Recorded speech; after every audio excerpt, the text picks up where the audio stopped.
So guys, mao ni ang ato ang ingredients nga gamiton sa ato ang pizza. Gamit ang bread. So kani mo una need na to ang bread. Next is ang sauce, dara Filipino style, pineapple tidbits, mushroom, olive, slice olive nga black, then cheese, hot sauce, then tawag ani bell pepper, tomatoes, o white onions. Slice the white onion.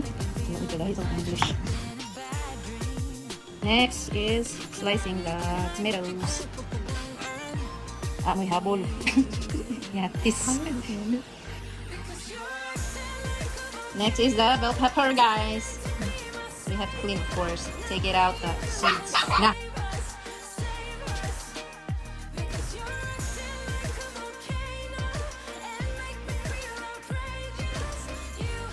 So, akong i-prepare dan ang tidbits, guys.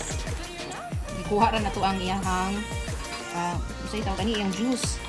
Para labot ang juice, only the tidbits itself. Next is ang mushroom, guys. Ano siya, guys?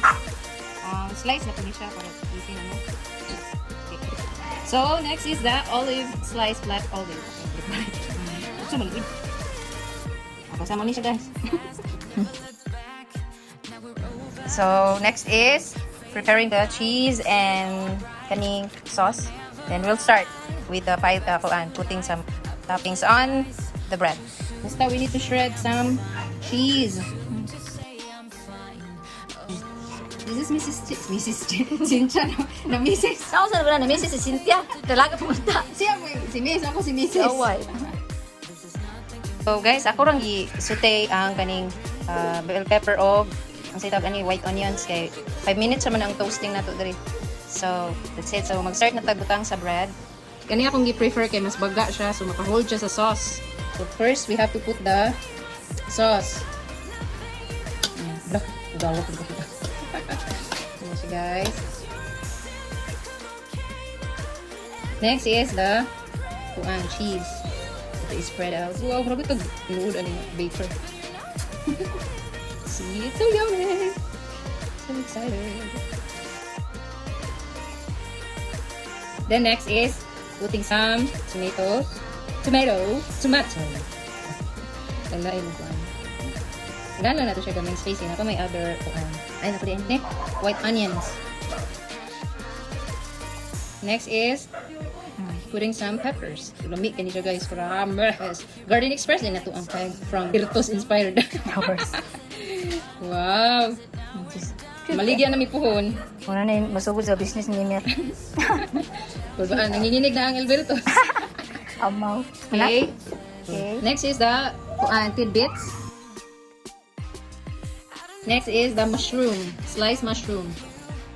Sugaw mo pagkahin mo, Sarap ni Kwan po. Sugaw mo pagkahin mo, Tigla mo. Bumili kita niya. Hoy! Si Joey pag umigli yung tayo.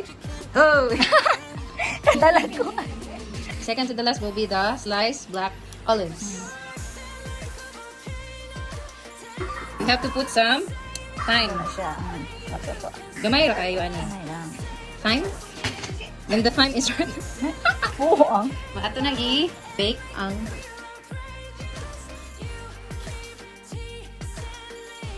so guys, waiting. Yeah. Okay.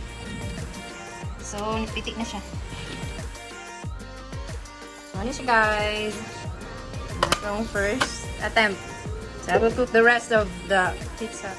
So there you have it, guys. That's the bread pizzas. I hope you find it helpful, and please don't forget to like and subscribe to my channel. Thank you for watching.